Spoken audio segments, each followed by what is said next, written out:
¿Qué tal, Jacobs? Bienvenidos a un video más del Jacob. Pues acaba de pasar ya que rompen silencio por su bloqueo al llegar al INE.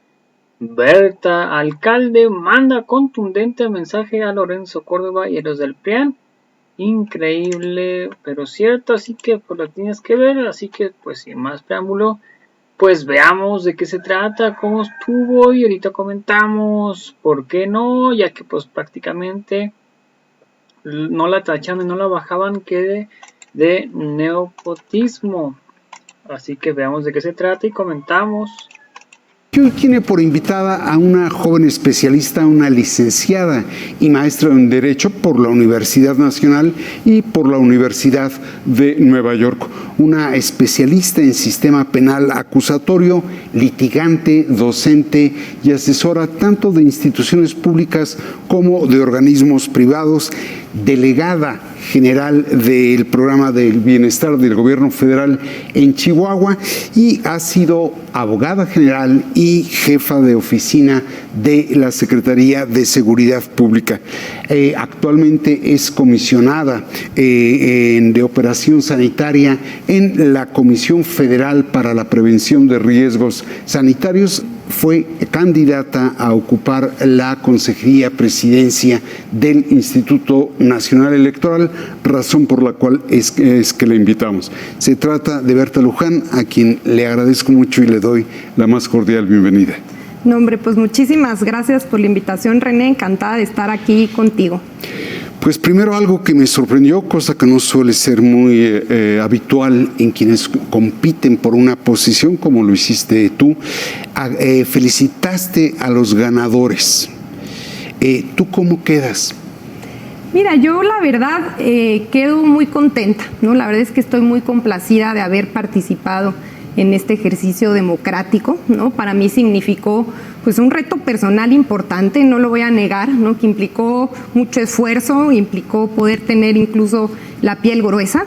Y también creo que fue un proceso muy interesante, ¿no? Un proceso muy, además de transparente, muy observado por la ciudadanía. Yo no sé si esto había pasado históricamente, me parece que particularmente este proceso, ¿no? Pues debido al debate público y en general la polarización en torno a la transformación del INE generó que todos los ojos estuvieran en el proceso y un proceso completo, ¿no? Un proceso que, como tú sabes, constaba de distintas etapas, ¿no? A eso voy. Dijiste un proceso democrático. Tú tuviste que satisfacer requisitos, escribir un ensayo, presentar un examen, ser sujeta de una entrevista y al final fue la suerte la que decide. ¿Quedas satisfecha? Sacaste buenas calificaciones y al final es el fracaso de la política y es la suerte la que define quiénes quedaron. Pues mira, creo que no necesariamente se tiene que ver como el fracaso de la política. Creo que hay que tomar en cuenta que la insaculación es un procedimiento que esté establecido en la Constitución. No te voy a negar, creo que el acuerdo puede generar grandes ventajas para otorgar de mayor legitimidad a los consejeros que llegan al INE, pero creo que la insaculación también es un proceso que tiene, ¿no?, su propio valor, que hay que respetar y que genera, entre otras cosas, pues que la conformación del consejo no se haga con base a cuotas, ¿no? Y eso hay que valorarlo mucho. Eso me parece correcto. Se acaba con el sistema de cuotas y de cuates, pero al final es una tómbola la que decide. Así es una tómbola, pero no hay que olvidar que es una tómbola, ¿no?, que viene después de un proceso, como tú lo dijiste, de diversas etapas, ¿no?, de muchos filtros, no tanto lo que tiene que ver con el ensayo, la entrevista, en donde la gente se puede dar cuenta de quiénes son los contendientes, cuáles son sus criterios, de un comité técnico que evalúa a partir de un examen, ¿no?, y de las diversas etapas. Entonces ya viene realmente muy consolidadas las quintetas que se insaculan, ¿no?, en un último momento, y por eso creo que no necesariamente se tiene que ver como una debilidad. Primero, en tu opinión, ¿sí queda legitimado los nuevos consejeros? sí, yo creo que quedan legitimados por el proceso que vivieron, ¿no? Y que fue muy transparente, de nuevo, ¿no? Ahí están las entrevistas, ahí están los exámenes, ahí están los ensayos, ¿no? Creo que la conformación de este comité, que me parece, ¿no? Que más bien de este comité, de los consejeros, de los nuevos consejeros, que quedó bastante equilibrada, ¿no? Al final me parece que son personas técnicas, profesionales, ¿no? Que han demostrado durante el proceso que pueden hacer muy buen papel.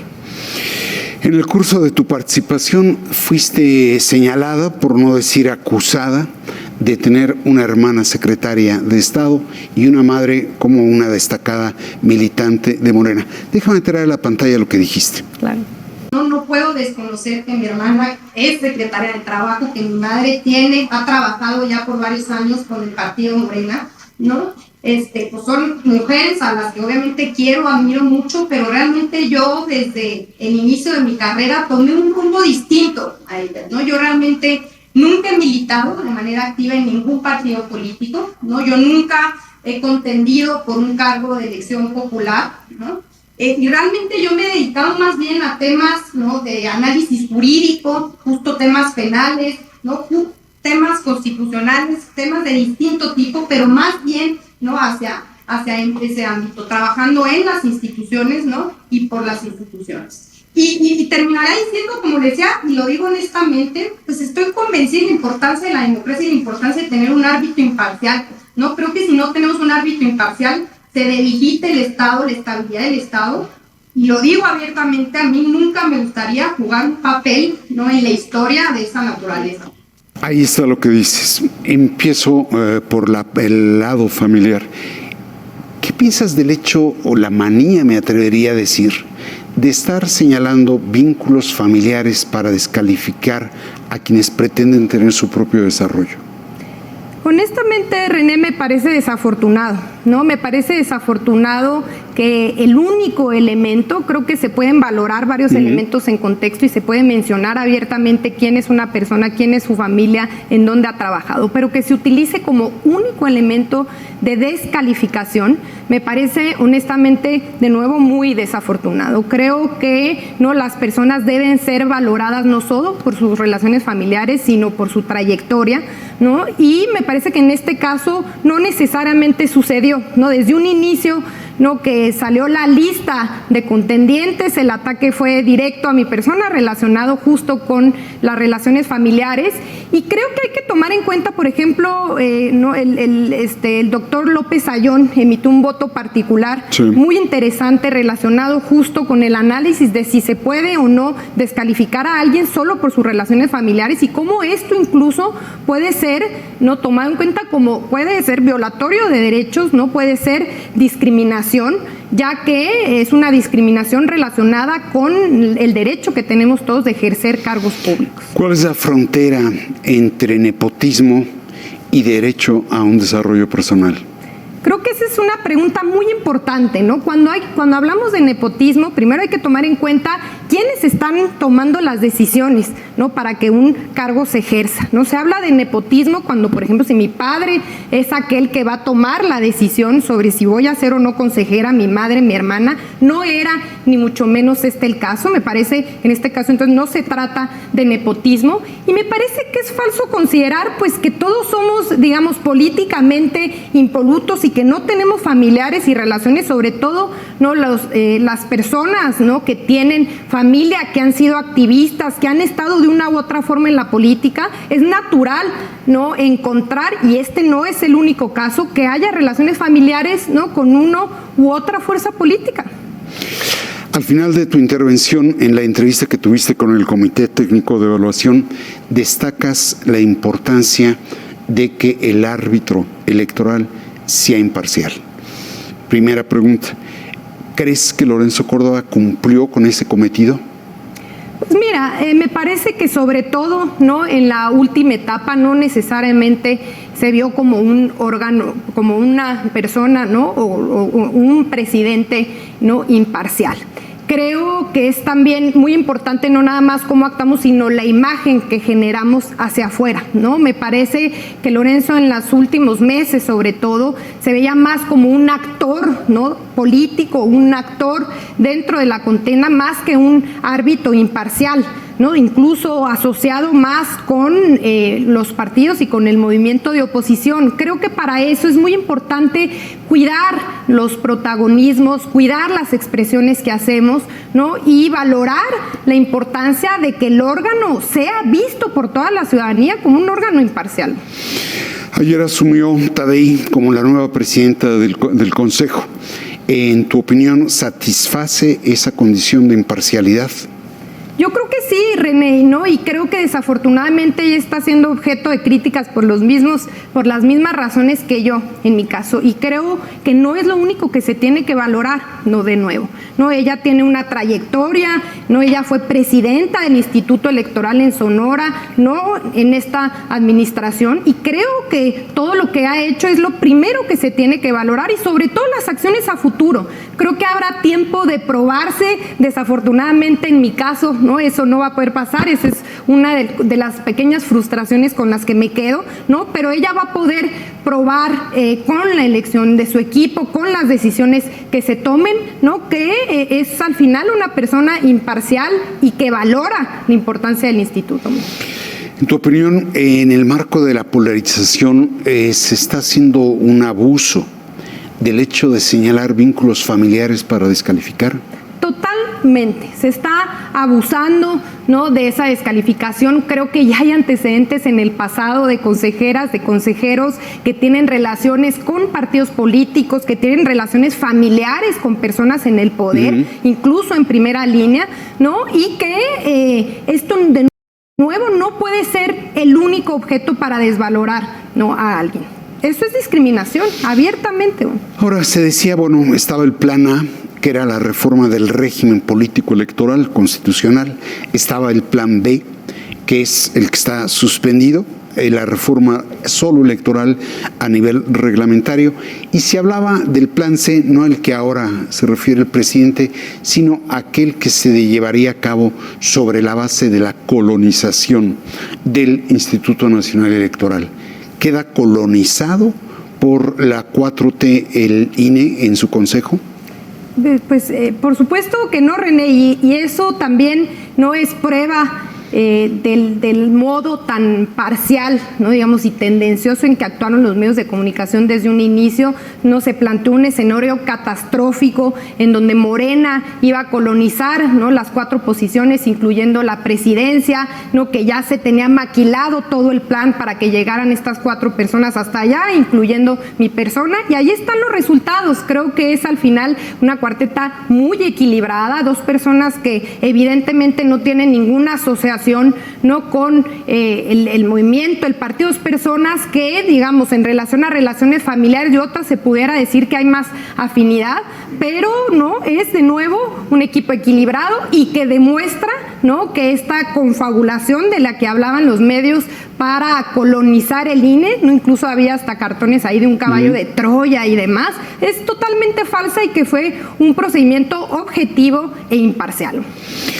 Entre sus últimas declaraciones, el ahora ya expresidente del Instituto Nacional Electoral, Lorenzo Córdoba, llegó a señalar que si el presidente de la República y su movimiento no logra lo que pretende en la elección, no habría que descartar que se corriera a la denuncia del fraude electoral. ¿Qué piensas de eso? Bueno, pues me parece de nuevo que es adelantarnos, ¿no?, que este tipo de expresiones no relacionadas con lo que pueda o no pasar en algunos años, pues lo único que hacen es contaminar el escenario.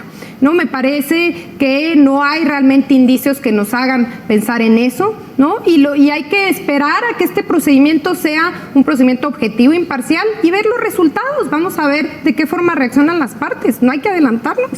Muy bien. Si te parece, vamos a un corte para hablar.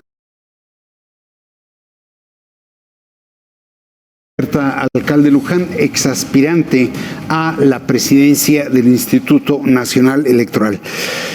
¿Cómo ves y qué esperas del nuevo consejo del instituto que ya ayer entró en funciones? Pues mira, creo que el nuevo consejo, ¿no? La conformación del nuevo consejo va a tener retos muy interesantes, ¿no? El primero de ellos, designar no nada más al secretario ejecutivo, sino en general aquellos cargos que están ahora vacantes. Eso va a ser uno de los retos más importantes que va a tener la presidenta. Se tiene que buscar un perfil profesional, imparcial, honesto, que conozca sí las instituciones electorales, pero que también tenga una visión transformadora.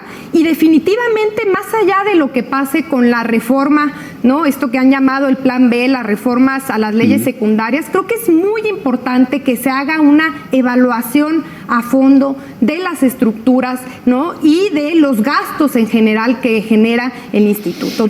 Vamos claro, por partes. Claro. Primero, se había de algún modo echado al secretario ejecutivo de línea a partir del artículo transitorio del Plan B, se amparó, fue repuesto y después renunció haciendo la válida el día de ayer. ¿Qué piensas de eso? Bueno, pues creo que, pues, digamos, es un tanto comprensible, ¿no? Que ya en esta última etapa, ya que sale el consejero presidente, había una evidente mancuerna entre ambos perfiles, y ya que sale el consejero presidente, que el anterior secretario ejecutivo no dé un paso hacia atrás y deje sobre todo a la consejera presidenta buscar a alguien con quien pueda ahora hacer mancuerna, y creo que ese de nuevo va a ser uno de los retos más importantes, ¿no? Que va a tener enfrente. O sea, ¿ves correcto el hecho de que aun cuando reivindicó su derecho a permanecer, al final haya presentado la renuncia Edmundo Jacobo? Sí, la verdad es que sí, ¿no? Me parece que es un gesto positivo, ¿no? Que permita que desde un principio no haya confrontación con el nuevo equipo, con la nueva presidenta, que ella tome decisiones respecto al equipo que se va a conformar, que no es de ella, ¿no? Y eso es muy importante tomarlo en cuenta. El secretario ejecutivo se elige por 8 votos del Consejo, y también por eso va a ser un reto complejo lograr generar consensos, ¿no? Con la actual conformación del instituto, lo cual no va a ser fácil. Ahora, tú ya hablabas de la necesidad de revisar el Instituto Nacional Electoral.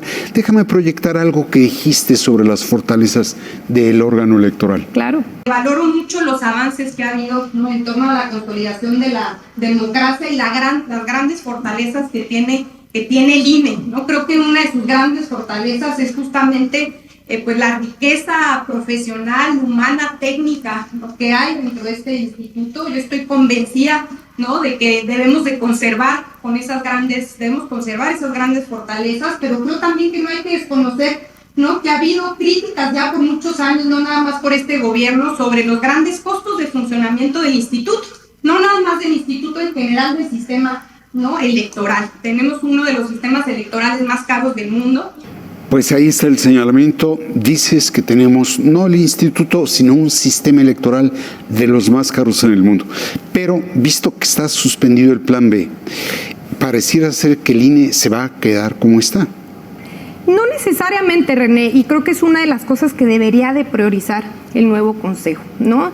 No nada más para lograr ahorros importantes, sino también para dotarlo de legitimidad, que creo que eso es fundamental, ¿no? Frente a la ciudadanía. No me parece que más allá, como lo planteaba hace un momento, de la reforma, del futuro de la reforma, es fundamental hacer un diagnóstico serio sobre las estructuras del instituto, ¿no? Un diagnóstico para lograr generar recortes de gastos. Ahí hay ejemplos muy, muy concretos, no sé, los salarios, por ejemplo, ¿no? Que se pueden recortar ya desde ahora, los salarios, ¿no? de aquellas personas que ganan más que el presidente, en contradicción a una disposición literal en la Constitución. Otro tema es el tema de las liquidaciones, que ha sido muy criticado. Creo que es otra de las cosas que se pudiera cambiar sin necesidad de reformar la ley, ¿no? ¿Por qué reformar las liquidaciones? Hay que tomar en cuenta que actualmente, ¿no?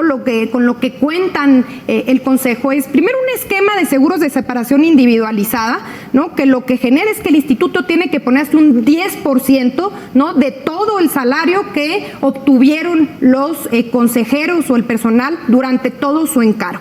Este sistema de seguros de separación individualizada se generó en su momento para servidores públicos para sustituir las liquidaciones que no existían realmente en el sector público, liquidaciones que funcionan para aquellos trabajadores que son despedidos. ¿Cuál es el tema? Ahora tenemos seguros de separación individualizada más liquidaciones, ¿no? Es decir, 3 meses de salario más 20 días por año, lo cual está establecido en la Ley Federal de Trabajo para trabajadores despedidos, lo cual no es el caso, y tenemos esta, digamos, duplicidad, lo que genera, ¿no?, en liquidaciones muy importantes que han sido críticas. Y eso son las cosas que se tienen que revisar. No se requieren realmente reformas legales. Y no se diga la revisión de la estructura, ¿no?, que eso se puede hacer sin necesidad de nuevo de reformar ni la Constitución ni la ley. A ver, pero se están yendo sobre las molduras y no sobre la carrocería ni el motor. En el primer trienio del sexenio trataron de bajar las prerrogativas de los partidos políticos, que es el gasto mayor, superior y desproporcionado del sistema electoral. En tu opinión, ¿se equivocó el presidente en el tiempo, el modo y el tono de la reforma constitucional que pretendía? No necesariamente no se equivocó, desafortunadamente no se lograron los consensos necesarios. Creo que ahí también hizo falta, ¿no?, que las fuerzas políticas contrarias tuvieran una visión mucho más propositiva. Creo que dentro del proceso eso ha generado grandes dificultades, ¿no?, que no ha habido posiciones ¿no?, de que propongan otros esquemas, y creo que tienes toda la razón en relación a los partidos. No estamos hablando nada más de un INE caro, de un INE costoso, es un sistema electoral y eso toca a los partidos políticos. Y creo que te lo voy a decir abiertamente, ¿no? Una de las cosas que a mí me hubiera gustado ver, por ejemplo, en el Plan B, es que se tocara el presupuesto de los partidos, ¿no?, en relación a las elecciones locales, ¿no? Lo que tiene que ver con elecciones nacionales está en la Constitución, se trató de tocar con la reforma constitucional y no se logró. Pero también los partidos reciben presupuesto por elecciones locales, ¿no?, lo cual, ¿no?, cada uno de las entidades federativas regula. Es una de las cosas que sí se pudo tocar ahora. A ver si lo estoy entendiendo bien. Las prerrogativas que cada gobierno estatal da a los partidos no forman parte de la fórmula constitucional. Así es. Únicamente lo que tiene que ver con prerrogativas ordinarias de partidos nacionales, sí, y lo que tiene que ver con procesos nacionales. Pero a nivel local sí se pudieron hacer cambios y son de las cosas pendientes que creo que valdría la pena analizar a futuro. ¿A futuro?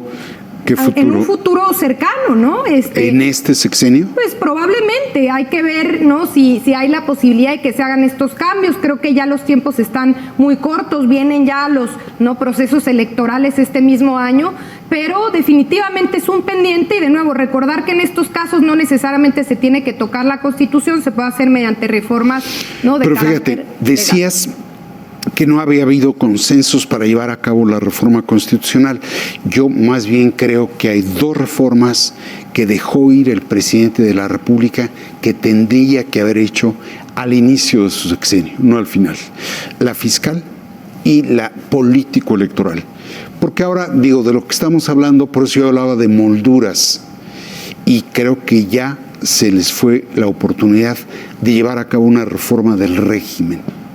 Sí, creo que a lo mejor, ¿no?, en otro tiempo hubiera sido más fácil generar los consensos. Es cierto, eso genera algunas dificultades ahora que empiezan este mismo año los procesos electorales, ¿no? Pero pues había otras prioridades, había muchas cosas en la agenda, y creo que lo que hay que tomar en cuenta es que pues ahí hay propuestas válidas que hay que discutir, ¿no? Más allá de lo que pase de nuevo con la decisión de la Corte sobre la ley secundaria, que aprovecho para decir, no, eso también va a generar una tensión y dificultades importantes al INE. Hay una suspensión, es cierto, pero es una suspensión que no sabemos hasta cuándo va a durar, ¿no? Es una suspensión que en principio es temporal, y es fundamental que la Corte se pronuncie sobre el fondo lo antes posible. De lo contrario, el INE está en una especie de limbo entre una ley y otra.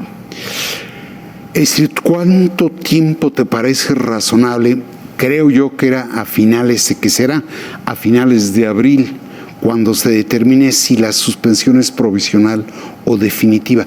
¿cuál es el tiempo sensato para que no esté en esta incertidumbre el Instituto Electoral? Creo que ese es un tiempo sensato para pronunciarse sobre la suspensión. ¿Cuál? Pero no que este mismo mes se pronuncie sobre la suspensión definitiva, pero yo me refiero sobre todo a pronunciarse sobre el fondo. Yo sé que va a ser complejo, ¿no? Hay al final un número muy grande de artículos reformados, pero ya hay impugnaciones relacionadas con el proceso legislativo, que es muy importante que primero se analicen y poder tener una definición sobre la constitucionalidad de estas reformas lo antes posible para saber cuáles van a ser las normas que van a jugar en el proceso que viene. ¿Tiene caso que Morena se empeñe en la reforma reglamentaria, siendo que ya tuvo un fracaso con la constitucional, siendo que está en duda si va a poder sacar la reglamentaria? ¿Tiene caso insistir?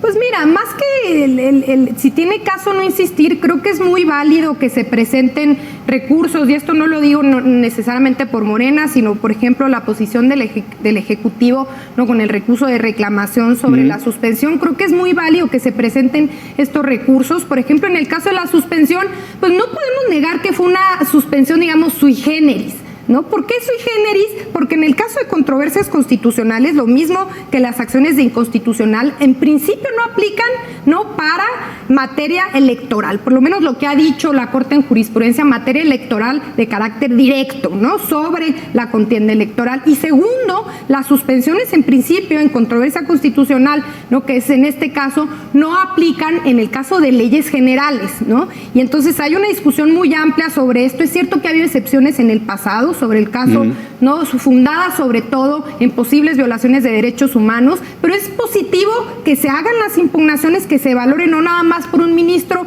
por la sala no completa que lo va a valorar, y creo que también Morena tiene todo, ¿no?, el derecho de seguir insistiendo en ciertos aspectos de la reforma, pero es cierto, hay que buscar cuál es el timing correcto.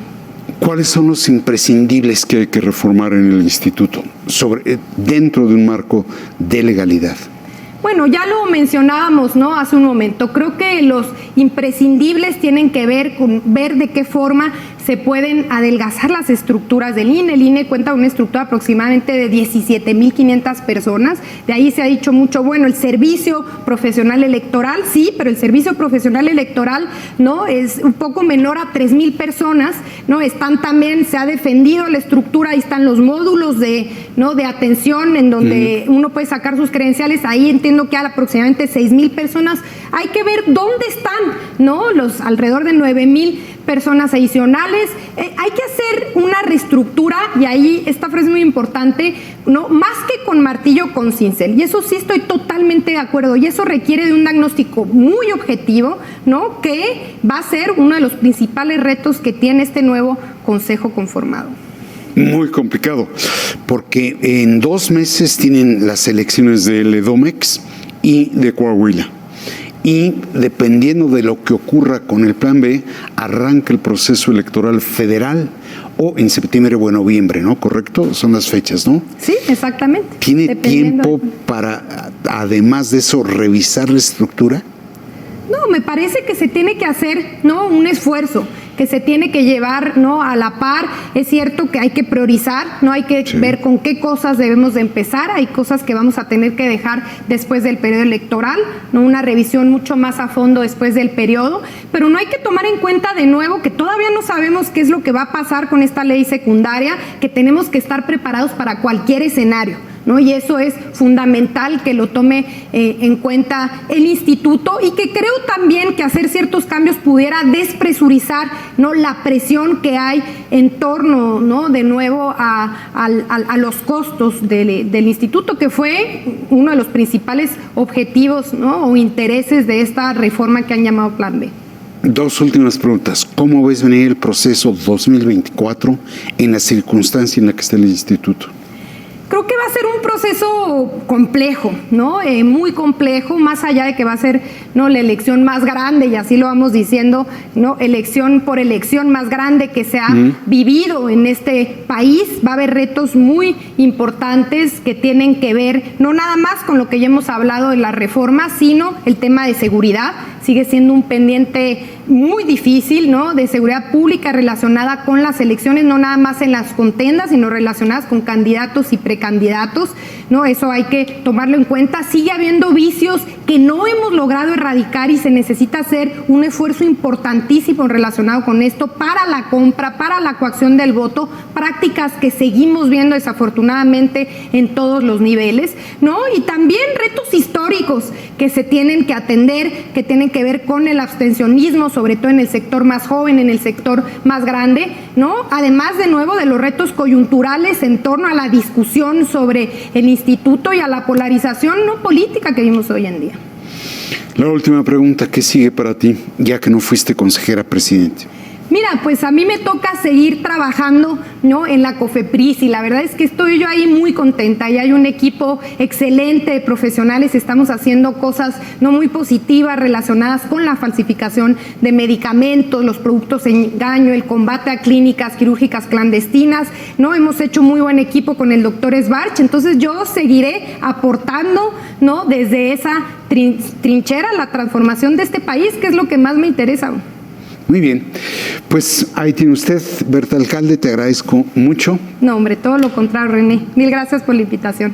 Como desde luego le agradezco a los seguidores de El Financiero Televisión el hecho de acompañar. Bueno, pues ahí está Berta Luján, donde pues prácticamente rompe el silencio, porque pues sí, ni su mamá, ni su papá, ni su hermana la iban a escoger. Eran completamente gente muy distinta a ella los que iban a escogerlo. Salió en la tómbola, pero no resultó ganadora y fue azares del destino. Salió Tadei, pues Tadei también es buen elemento, tiene muchísima experiencia y esperemos a lo mejor más adelante, ¿por qué no ver a Berta Alcalde ahí en el INE? Si no es como de consejera, pues verla de presidenta, pues verla de consejera normal. O si no, ¿por qué no en el Tribunal Electoral? Prácticamente hay que le quitar el jale al Mondragón, porque pues ya ves que es calderonista de hueso colorado. Así que pues bueno, no sé ustedes qué opinan al respecto de esto. Veamos qué opinan la gente, a cómo van las encuestas vía Facebook. Prácticamente así van, con 73% a favor de que sí votaría por Berta Alcalde, y solamente el 27% con 4 votos en contra le dice que no a Berta Alcalde. La gente, comentarios, ¿qué opina? Isabel OEG, saludos. Y pues bueno, toda la audiencia, muchas gracias por ver el video. Recuerda, si me puedes poner un like en la página de Facebook, una suscripción en la de YouTube, y puedes comentar y compartir los videos para que mucho más personas nos vean, sería completamente fantástico. A toda la audiencia, muchas gracias por ver el video. Recuerda regalarme un like en el video, comentar y compartirlo para que más personas nos vean, tanto como en Facebook como en YouTube. Te lo agradecería muchísimo. A todos, gracias por el video. Los invito a ver nuestro siguiente video. Hasta la próxima. Bye. Suscríbanse. No olviden comentar, compartir y difundir para que mucho más personas nos vean. Hasta la próxima.